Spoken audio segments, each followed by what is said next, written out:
하나님의 거룩한 영을 슬프게 하지 말라. 로버트 맥체인. 하나님의 성령을 근심하게 하지 말라. 그 안에서 너희가 구속의 날까지 인치심을 받았느니라. 에베소 4장 30절. 회심치 않은 사람은 성령에 관한 말씀을 듣기 싫어합니다. 세상이 그분을 받아들이지 못하는 것은 그분을 볼 수도 알 수도 없기 때문입니다. 거듭나지 않은 목회자들은 성령에 관한 설교를 자주 하지 않는 편입니다. 회심치 않은 청중도 또한 그런 설교 듣기를 꺼립니다.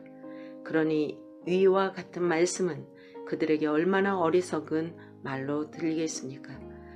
내 어머니나 내 아버지를 슬프게 하지 말라 라는 명령이라면 차라리 쉽게 이해할 수 있을지 몰라도 성령을 슬프게 하지 말라 라는 말씀은 그들에게 있어 도무지 그 의미를 파악할 수 없는 어려운 말입니다.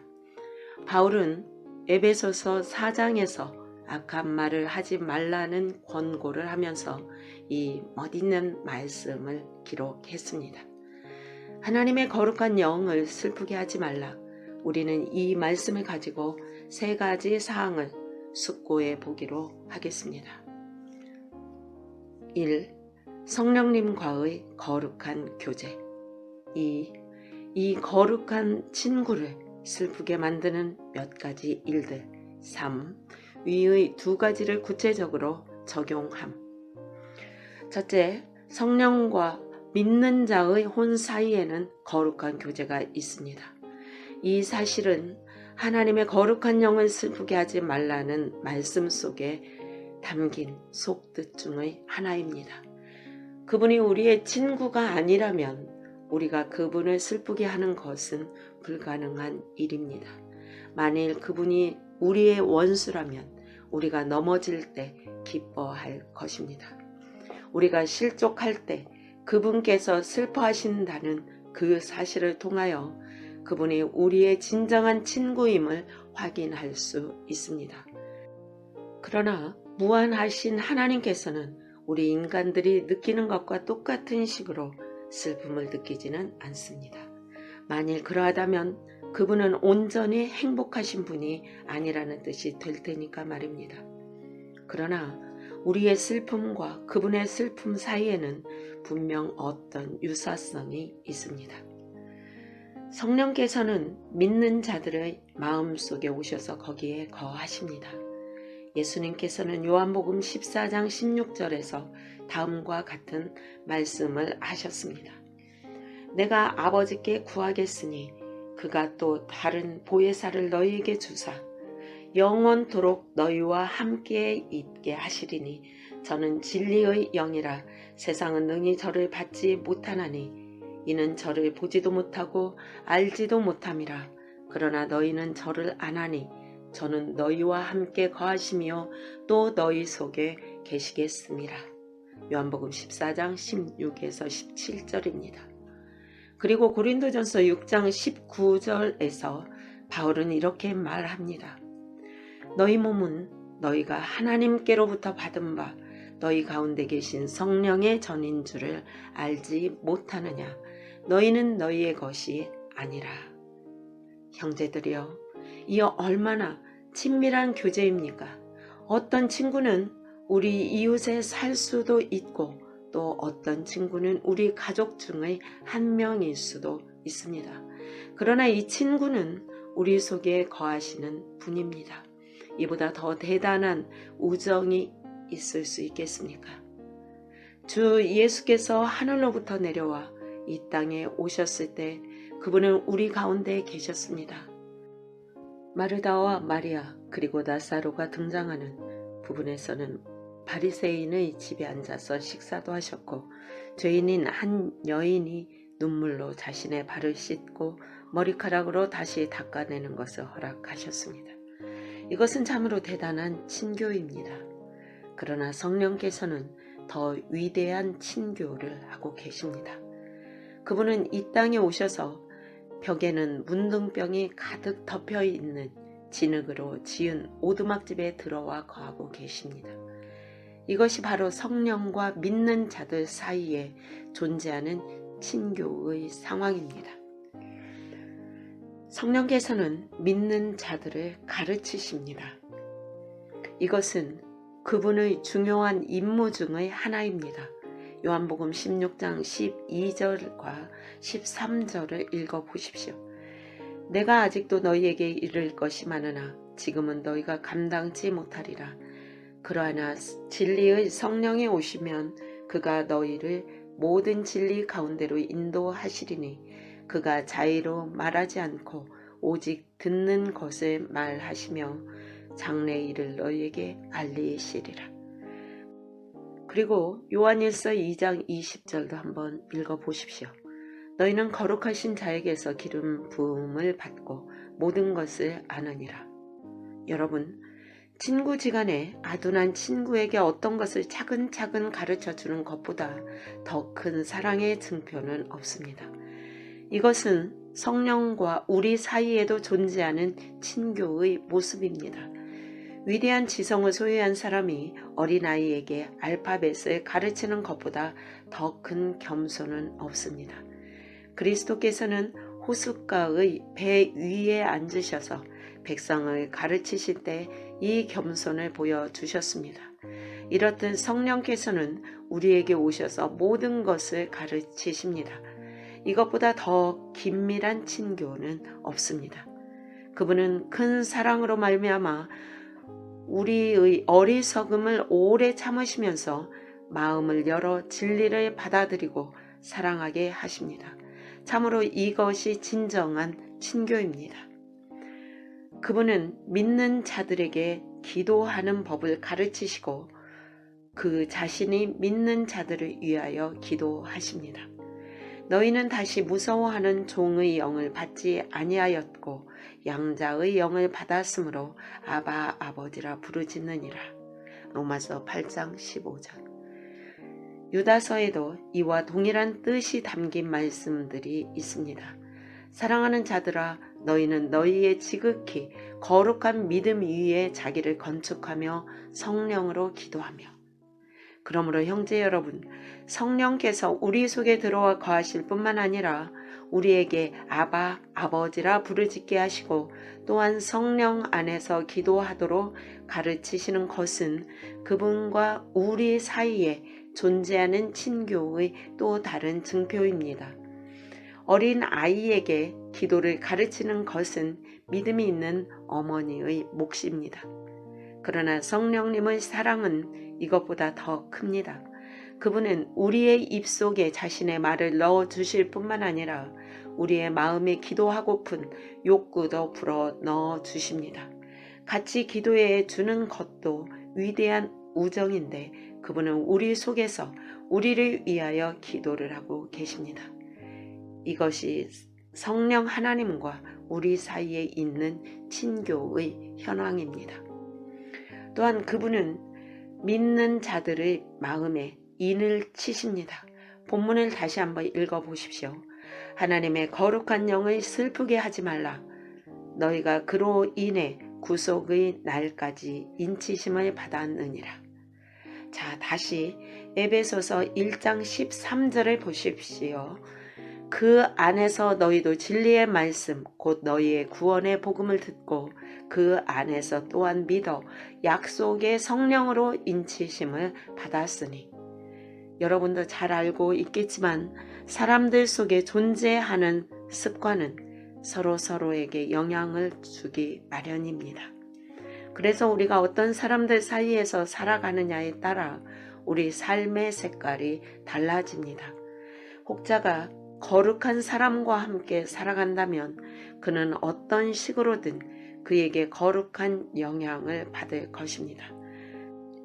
성령님께서 우리에게 끼치는 영향력이란 사람 사이의 것보다 훨씬 더 강력합니다.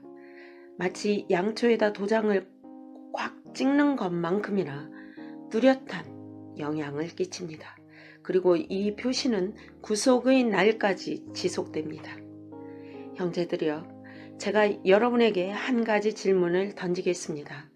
당신은 이 친구에 관하여 얼마나 알고 계십니까? 세상은 그를 받아들이지 못합니다. 당신이 세상에 속한 사람이라면 당신은 그를 받아들이지 못합니다. 당신은 성령께서 당신 속에서 말할 수 없는 신음으로 중보하고 계시다는 확신이 있습니까? 만일 그런 확신이 조금 더 없다면 당신은 하나님과 상관이 없는 사람입니다. 저는 진리의 영이라 세상은 능히 저를 받지 못하나니 이는 저를 보지도 못하고 알지도 못함이라.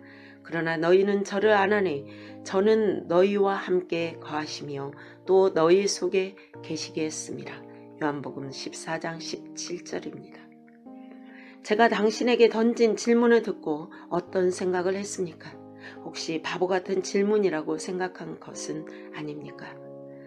육에 속한 사람은 하나님의 성령의 일을 받지 아니하나니 저희에게는 미련하게 보임이요 또 깨닫지도 못하나니 이런 일은 영적으로라야 분변함이니라.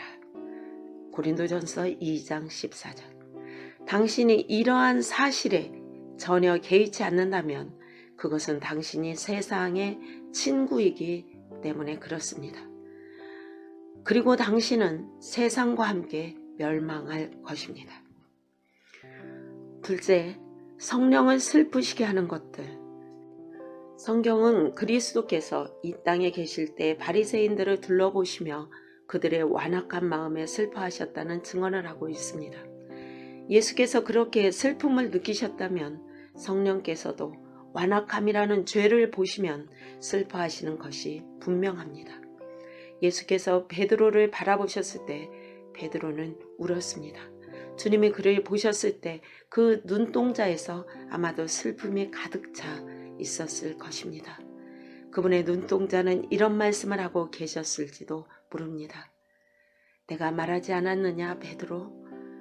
내가 분명 그렇게 행하리라고 내가 일러 말하지 않았더냐?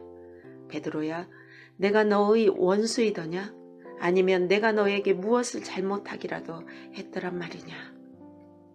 분명 주님은 눈으로 그런 말씀을 하셨을 것입니다.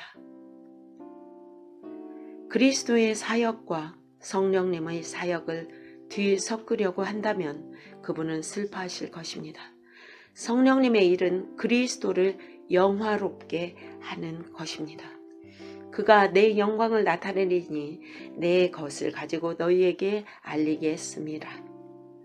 무릇 아버지께 있는 것은 다 내 것이라. 그러므로 내가 말하기를 그가 내 것을 가지고 너희에게 알리리라 하였노라. 이것이 바로 성령님의 임무입니다. 그분은 자신이 아니라 그리스도를 세상에 나타내시길 기뻐하시는 분입니다. 오순절날 3,000명의 사람들이 회심한 것은 성령님께서 사역하신 결과였습니다. 그분이 사람들에게 그리스도께서 이루신 일이 얼마나 탁월하고 신성한 것이었나를 보여주신 것입니다. 그러나 믿는 자들은 가끔씩 그리스도에게서 떠나 성령님의 사역에 집착하는 경향을 보이곤 합니다. 그들은 그것이 마치 평안의 기반인 것처럼 생각합니다. 이것은 성령님을 슬프시게 하는 일입니다. 만약에 성령님께서 몹시 이기적인 분이시라면 그분은 아마 이런 일을 기뻐하실 것입니다. 그러나 그분은 그런 분이 아니십니다. 그러므로 이것보다 더 그분을 슬프시게 하는 것은 없습니다. 하나님의 성령을 근심하게 하지 말라. 그 안에서 너희가 구속의 날까지 인치심을 받았느니라. 그분은 당신이 모든 것을 그분께 의지하지 않을 때 슬퍼하십니다. 우리의 삶에 있어서 거룩함이란 모두 그분께 기인한 것입니다. 당신의 거룩함은 성령께서 당신 속에서 베푸시는 위대한 사역의 결과입니다. 주는 나의 하나님이시니 나를 가르쳐 주의 뜻을 행케 하소서. 주의 신이 선하시니 나를 공평한 땅에 인도하소서. 성령님께 의지하여 거룩한 삶을 살아간다면 그분과 당신의 우정은 아주 돈독하게 유지되는 것이지만 만일 당신이 한순간이라도 그 의지하는 마음을 거두어 버린다면 당신은 그분을 슬프시게 하는 것입니다. 친구와 함께 깊고 빠른 물살이 흐르는 강을 건너게 되었다고 해봅시다. 그 친구는 당신보다 훨씬 강해서 물살 속에서 버티는 힘이 당신보다 더 셉니다. 그래서 그는 당신에게 물을 건널 때 나를 의지해 하고 합니다. 그런데 물을 중간쯤 건넜을 때 당신이 그에게 말합니다. 난 더 이상 널 의지하기가 싫어. 혼자 갈 테야. 그리고는 혼자서 허우적거리며 물속을 걸어가기 시작합니다. 그런 당신을 보는 친구의 마음은 어떻겠습니까? 슬프지 않겠습니까? 성령께서 슬퍼하시게 되는 이유도 이와 같은 맥락에서 이해할 수 있습니다. 주님께서는 이렇게 말씀하셨습니다. 너희가 노년에 이르기까지 내가 그리하겠고 백발이 되기까지 내가 너희를 품을 것이라. 내가 지었은즉 안을 것이요 품을 것이요 구하여 내리라. 이사야 46장 4절입니다. 시험과 유혹이 접근해 올 때, 그리고 더러운 욕망들이 물밀듯이 밀어닥칠 때 우리는 성령님을 의지함으로 그분이 슬퍼하시지 않도록 해야 합니다. 만일 우리가 다른 것들에 의지하기 시작한다면, 즉 자신의 지식이나 선한 결심 혹은 지난날의 경험에 기대기 시작한다면 우리는 그분을 슬프시게 하는 일을 자행하는 것입니다. 마음속으로 난 많이 성장했어, 난 충분히 이겨낼 수 있어 라고 중얼거리며 유혹 속으로 첨벙첨벙거리며 뛰어드는 것도 마찬가지입니다. 이러한 것들이 성령님을 슬프시게 합니다. 그분의 인도하심을 따르지 않는 것은 그분을 슬프시게 합니다. 예수께서 이 땅에 계실 때 그분은 제자들에게 말씀하셨습니다. 나를 따르라. 만일 그들이 주님을 따르지 않았다면 그분은 몹시 슬퍼하셨을 것입니다. 이것은 또 다른 위로자에게도 마찬가지입니다. 그분은 우리를 광야로 인도하십니다. 그분은 때로 우리 속에서 신음하십니다. 기도하기를 거절한 적이 있습니까? 그러면 당신은 성령을 슬프시게 한 것입니다. 양심의 반대를 외면하고 시험에 빠져든 적이 있습니까? 그러면 당신은 성령을 슬프시게 한 것입니다. 시험이 닥쳐올 때면 그분은 당신에게 그것을 경고해 주십니다. 당신의 마음을 따끔하게 찌르는 것입니다. 그럼에도 당신이 유혹을 피하지 않는다면 당신은 성령님을 슬프시게 하는 것입니다. 모임을 멸시함으로 그분을 슬프시게 할 수도 있습니다. 교회의 모임은 성령께서 믿는 자들의 마음에 축복을 쏟아 부으시는 통로입니다. 이 모임들을 무시한 적이 있습니까? 그러면 당신은 성령을 슬프게 하는 것입니다. 당신이 친구와 만나기로 하고 시간을 정해 놓았다고 합시다.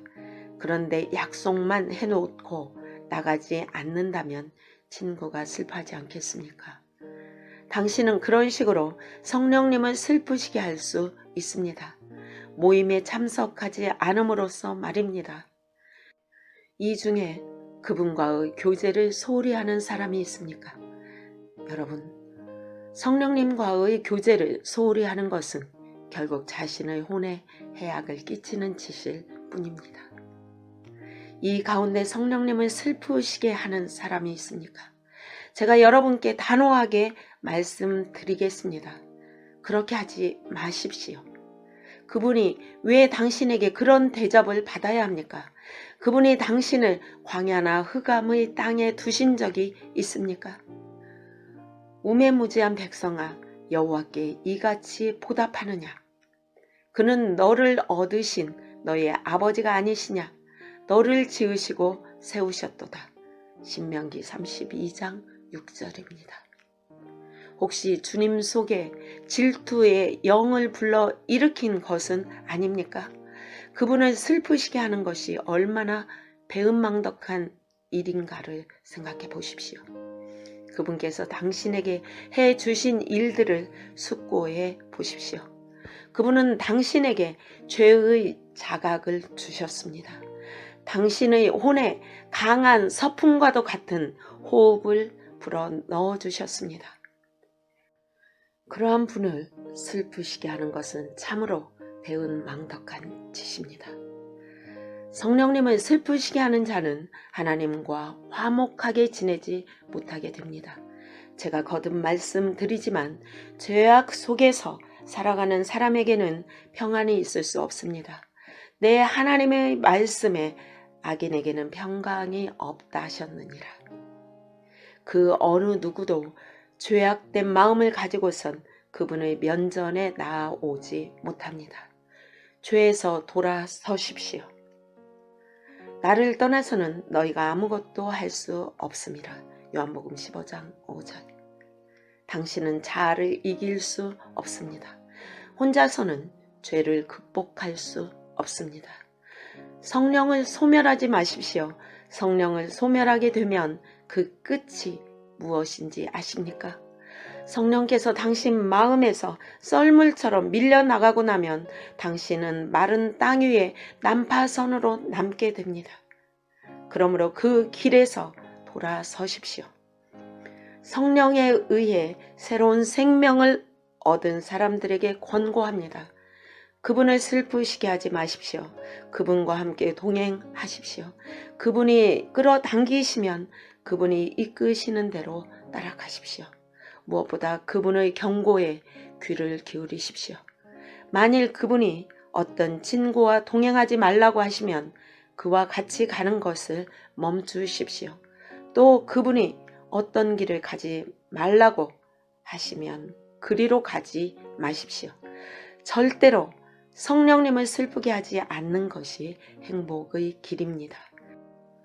그분은 자신을 슬프게 하지 않는 자들의 혼을 가득 채워서 그 마음속에 그분 자신 외에는 아무것도 남겨두지 않습니다. 그리고 우리는 그분을 닮아가게 됩니다. 왜냐하면 우리는 그분을 있는 그대로 보게 되기 때문입니다. 아멘. 아멘.